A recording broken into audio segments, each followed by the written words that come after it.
So here we are, we're in the orchard, and we're going to graft over an apple variety, Oratia Beauty, onto this apple tree. So this apple tree has been growing here for a few years and has a wonderful root system established, so it's going to be a real powerhouse for our new grafts. As you can see, we've done some initial pruning, but we'll just reduce them down to the points we are going to use for our grafts. When you are pruning, make sure you cut on a slope.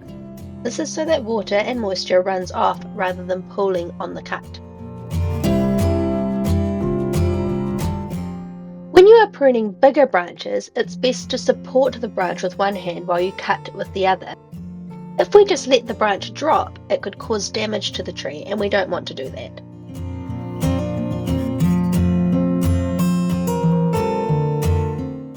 So what we do is make a cut into the bark, and then we very gently lift the layer of bark to start it off.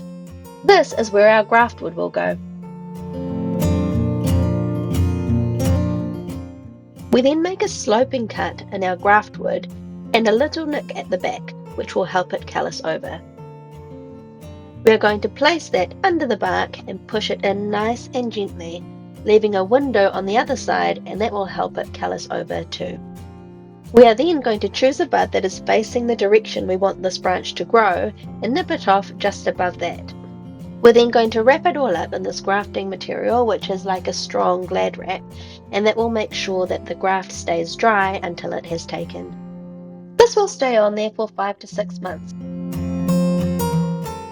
We're also going to paste each of the open cuts so that they don't dry out.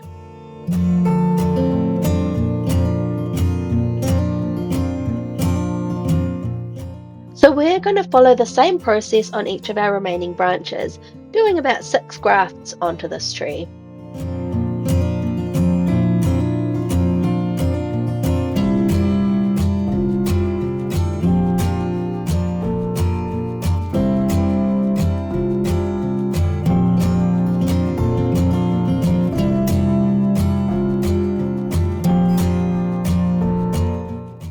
One of our branches is about the same size as the rootstock, so in this case we're going to do a whip and tongue graft. So you want to make a sloping cut on the tree branch and then a matching cut on the rootstock.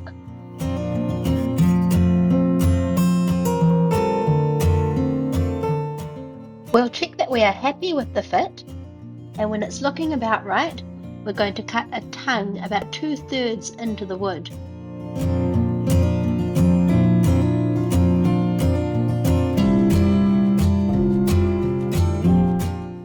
And the same thing into our rootstock. We're then going to gently slot those pieces together. You can then choose a bud and snip it. And of course wrap it up to keep it protected.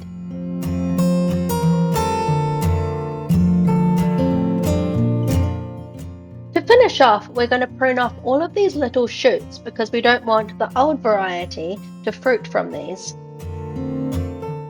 We'll give the tree a final once over to make sure that we haven't missed any open cuts. And of course we will add a label because we don't want to forget what tree we have grafted here.